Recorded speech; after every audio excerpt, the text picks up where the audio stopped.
Peace and love, everybody. What's good, you guys? Okay, so interesting past week. Real talk that we've had since the post Devin Haney defeat from his fight last Saturday. Interesting dynamic, you guys, that I've just been low-key, kind of sitting back and peeping and taking in and seeing dialogue, seeing perspectives fly, from one end of an extreme to the other. All types of variations of thoughts and comments. It's so interesting. One of the things I just keep asking is among all of the discourse going on, is what is this tirade that people have been on after this Devin Haney loss? Right? Haven't you been seeing it and noticing it and hearing it? I'm sure that you have. Floyd Mayweather, most notably, coming out of the goddamn woodworks, calling for Bill to step aside and calling him up and asking him if he needs help and lying and goddamn insinuating Devin needs a new trainer. Puss ass Andre Durrell coming out of his goddamn coma to talk shit about Devin. All of a sudden, talk about, he want to be Floyd and hating on how the damn young King Devin walks around with the security team, just hating. And then you got the fanboys just on every bit of their sassy whole stroll, okay? Just tricking for clicks and glazing Ryan Garcia out of nowhere when none of them believed in him or anything he was doing prior to the fight. It has just been a cacophony of wayward opinions, insidious intentions, and an all-out plot, in my disposition, to cover up the disgrace of Ryan's non-committal and cheating of the terms agreed upon in their contract. So all of this just seems to be one big, dispersion of confusion going around. All of it kind of to detract and distract from what really took place. And it's a conversation that people on many different platforms are unwilling to speak about openly. There are a few who know what time it is and are real boxing fans and know what the stakes are, to have Ryan have come in so massively overweight for that fight. And they are speaking about it. But the large general platforms are not, because they want to bypass the importance of it, because they are on a bandwagon and have been toting around a warped perspective that is in support of the downgrading and belittling of Devin and Bill Haney, which is absolutely ridiculous, absurd, and wild to me. I think that it's also quite an emotional time in the aftermath of the fight, because everyone, real talk, whether they want to admit it or not, knows and fully understands that Devin Haney is the face of boxing. I posit that every single time because I stand on it, and when I say face of boxing, before you soft pedal pink fanboys start throwing your panties at the screen, I'm speaking about, when I say face of boxing, one's level of recognition, resume, one's stature and prominence among their contemporaries, one's ability to, let's say, generate swarms of interest, right? And dialogue about any given subject at any particular time, whether criticism or praise based or anything in between. There is no one else among the young men in this sport who manages to do these things and more outside of Devin Haney and Tank Davis. It just is what it is.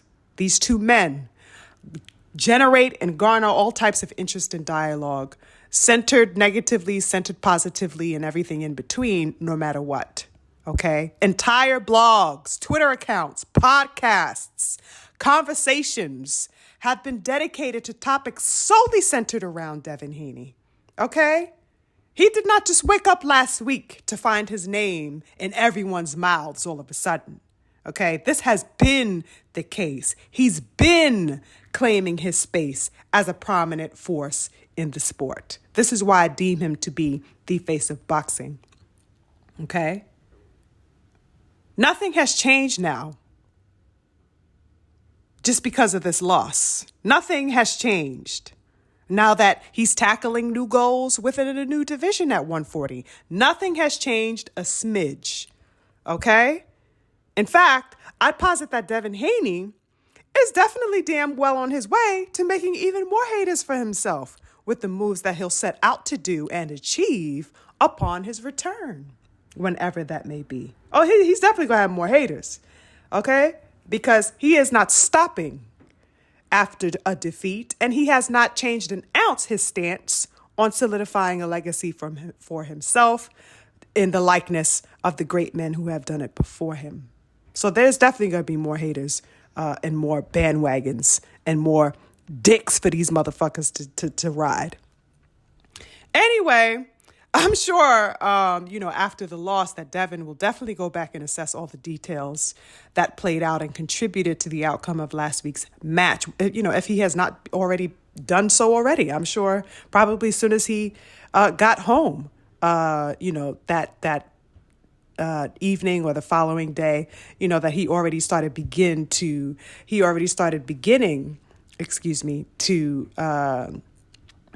divulge with himself and his team all the little intricate details and factors that played out in the ring and the surrounding elements and all the things that we as fans don't even know ourselves. I'm sure he's already begun the excavating.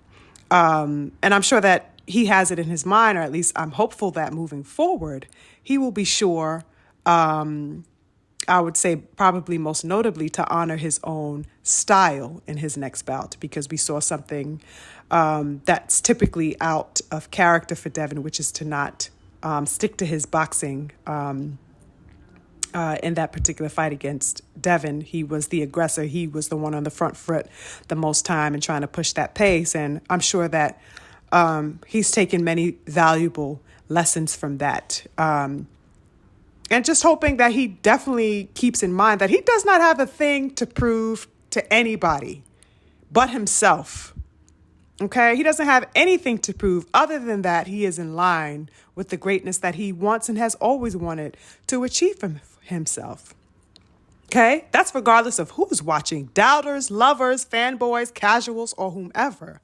Okay? He doesn't have anything to prove to anybody. And another thing is that nobody but Bill, this is what a lot of people got to remember, especially these fucking fanboys. Nobody but Bill made that baby get out of bed and head over to the boxing gym at 6, 7 years old because he believed in him and saw a natural propensity in the child for fighting. Okay?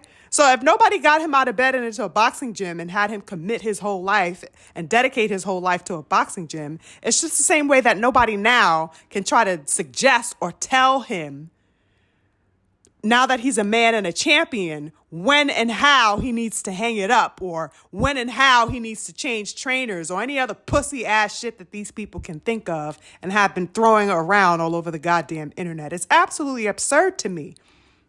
The amount of people all over the internet wishing and praying that Devin would retire or leave the guidance of Bill. People who were not even in the ballpark of such a thought prior to last Saturday are now making these claims and demands that Bill is somehow ineffective as a trainer.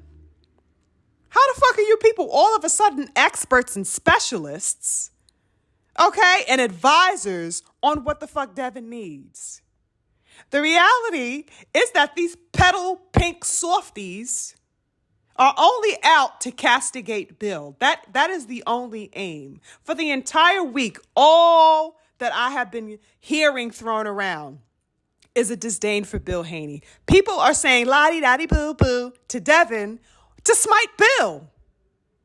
I can't tell. I was on Champside's platform, and the callers and the comments and everything else when I was on his panel with a few other guests that he had on there. People, just wanting to stick it to Bill. The whole language, the whole dialogue and narrative of these people is to showcase the disdain that they have for Bill. What the fuck is this tangent that these people are on against this man? It's crazy to me. Oh, this is saying, oh, okay, well, this is what he gets for all that talking. Or, oh, no, it's because of his daddy that all of this happened. It's fucking wild to me. Devin and Bill have maintained a partnership and a relationship that has gotten them to championship elite status, okay? And they will maintain along that path until they decide otherwise. Nobody dictates a thing to those men, especially all of you soft-ass motherfuckers that didn't have any well-intentions for them to begin with. Now all of a sudden you want to advise them? Get the fuck out of here with that. Miss me with the BS, please. Devin's defeat, okay, came by way of myriad factors. But one of the leading contributors was that Ryan outright motherfucking cheated via his breach of the weight agreement. This is a fact, okay? And I will not and cannot allow that to be bypassed on this motherfucking platform, to be overlooked or sidestepped or ignored or dismissed. I'm not going to allow that to be dismissed. Ryan admittedly, not only did he do it, and the world saw him do it, he motherfucking admitted to swindling the rules. Okay? Swindling the agreed upon conditions set forth so that he could win. I'm not going to make myself weight drained. I got to fight to win. This nigga put the shit in writing. He said exactly what he did. And everybody is looking around in every motherfucking which way except the direction of the truth. And what's probably worse than that is that he provided the culprit. In addition to his own twisted greed, he provided a culprit, an instigator, and a source for the inspiration for his cheating by saying that it was Mayweather who had instructed him to do so. What a fucking pussy. It's just the most cowardly shit that I've seen so far in 2024, bar none. You a grown man. You let another grown man tell you what to do, first of all. Second of all, you don't got the balls enough to beat a man on even terms. Third of all, you're a fucking coward and a pussy. If I didn't say that again the first time, I'm saying it again another time. He's a fucking coward and a goddamn pussy. What type of soft ass shit is this? God damn, you should not identify as a woman, Ryan Garcia. You should identify as a fucking simp. A lame. Oh my goodness. Now, as far as the whole Mayweather instructing him to do whatever, and just everything surrounding Mayweather that we've seen, come out this week, I don't intend to, harp on his sudden appearance out of thin air, but it must be spoken about. He came out of thin air like motherfucking Houdini or something, trying to appear concerned, right, about Devin Haney when he reaches out to Bill, asking him, do you want help with your son, in the most conniving way that one could approach somebody. Excuse me, sir? Like, if anybody has sense and cognizance, they will know that this man came to mock Bill and rub it in both he and Devin's faces. That's all this was for. It's a charade, a 100% charade. And you know what? I get it, right? To some degree, warfare is warfare. Okay, it isn't all roses and honor and stuff like that. You get things that go, aslant, right? But what was interesting to me in the midst of that dialogue that we saw with Bill Haney and Mayweather was that upon the completely unnecessary conversation, first of all, I thought that was absolutely unnecessary to have on a live platform, but whatever. What was interesting was that Mayweather spitefully asks Bill, What was my record under the lights? Like, because I'm undefeated. That's the posture he's checking by saying that. What was my record under the lights, baby? I'm 50 and motherfucking L.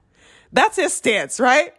And, this was only aimed, of course, at cutting the throat of Bill Haney. He wanted to see Bill Haney bleed out with that comment. And Bill, he already knew where he was coming from. Okay. And Bill, got him together. He straightened him up many times in that conversation. But Bill's like, I don't give a fuck about what your record is under the lights, nigga. I'm undefeated in life. Type of stance. And you know what? He's absolutely right.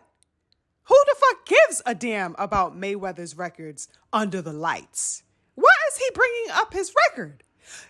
Listen, his record is inactive, you guys. Floyd Mayweather's record is inactive. It is petrified. It is idle. Okay? You can do nothing with your record, Mr. Mayweather. You cannot give it blood because all of the blood has left it. It is not alive anymore. It stands alone for the time being. Okay? It's your record is suspended somewhere between the past and the present. Devin's record, even with this newly removed O that he is so, and many other people are so obsessed with, eerily obsessed with, his record is living.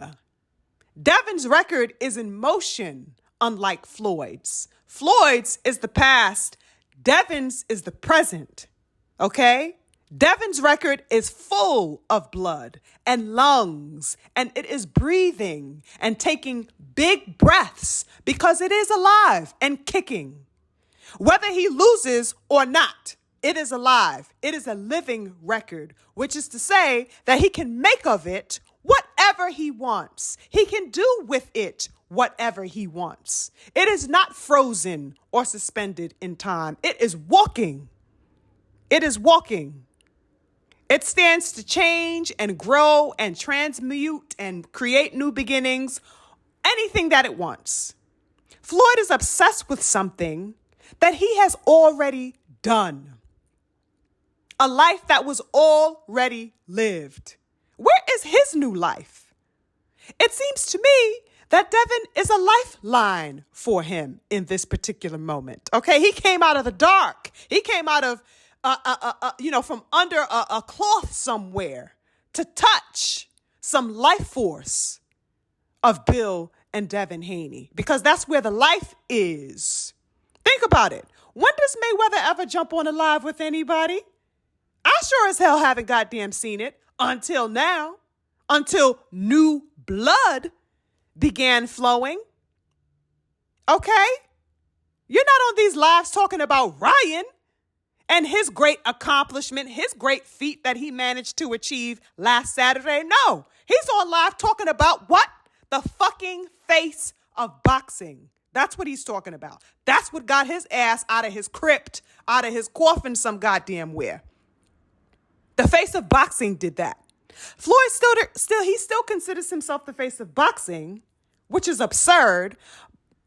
But you know what? It makes sense for him to step out of his crypt to speak to somebody who is on his level. Who else would he get out of his life for? Who else would he take his tension away from his millions for? Okay? Think about that. Who else could get him out of his bed just to speak to them or about them? Who else but somebody who is on his level? Who else but somebody who stands where he once stood and where he wishes he still stood? That's some food for thought for you slow bitches. Okay? Ryan cannot be it. Because he is not out talking about Ryan, even though Ryan is the pussy he manipulated. He is not talking about Ryan. Ryan did not get him on a live chat. Devin did. Because Devin is the threat to the image that he so wishes he still coveted. Okay? Ryan sharing that it was Floyd who advised him to cheat in order to have the clear advantage in this fight is nothing short of disgusting. And it proves the contempt and envy that he has for the young king, Devin Haney. He simply cannot accept, apparently he cannot accept, the fact that this is his era and that his own era is done. His influence lives on now. We're not talking about his influence. Okay, his influence definitely lives on, okay, as does the influence of the plethora of beautiful men and greats before Floyd. You know, all those great boxers and legendary boxers, their influence will always live on. But as far as Floyd's era, his time is over. That just is what it is, okay? It's over. It's so unfortunate that he is not mature enough to understand his position as an elder at this particular moment and how powerful his position as an elder is. He does not have to be on the battlefield as an elder in order to be effective. An elder's position is so much more intricate and detailed and poignant and nuanced and effective just in another way.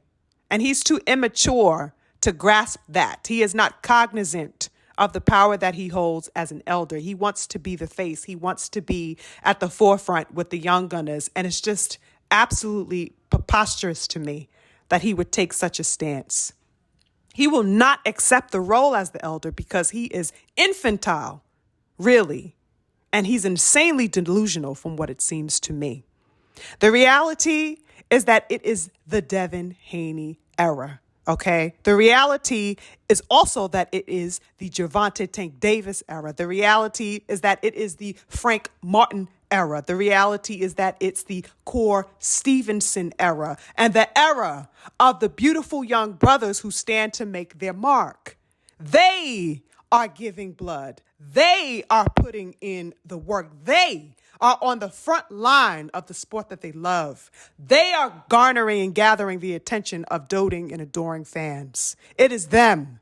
Let these men claim their motherfucking space. No one stopped Floyd from claiming his territory. The greats before him stepped aside when they've moved beyond that particular point of their careers. They stepped aside and opened the floor to the young Floyd who was coming in. And Floyd worked for it.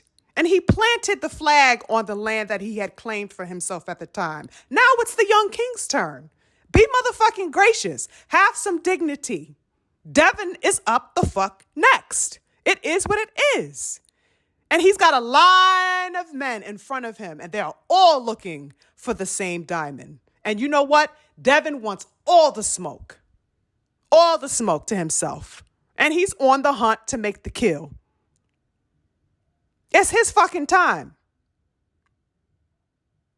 It's absolutely ridiculous to me, you know, the mindset of Floyd Mayweather. But anyway, I'm interested to see what is on the horizon, of course, for the young king Devin Haney as he recovers, rests, and ultimately making his return to the ring. I can't wait to see what's up next for the king. I can't wait to see what's up next for all of these people, you know, who we support and admire and love in boxing. It's an interesting dynamic that is unfolding now, all off of the back of Devin Haney. And I think some interesting conversations have been brought to the forefront, even though it wasn't the outcome that many of us would have liked. I think that it's definitely revealing a lot of characteristics, a lot of details, a lot of unspoken plots and internecine energy and thought processes of people off of the back of the outcome of last Saturday. And it's definitely worth talking about, honestly, as boxing fans. And it's definitely worthy of us being cognizant as we can as we watch what unfolds, and also being conscious of the agendas that we perpetuate about the young fighters that are coming up, and of course with Devin Haney, but particularly all of the young fighters that are coming up, being mindful of the narratives that are swarming around them and the plots that are put forth to possibly sabotage or uphold one over another. It's interesting dialogue that I think is definitely worthy for us to be thoughtful of and mindful of and watchful of during this time. Anyway, that's it for me, you guys. I'm on to the next. Salute.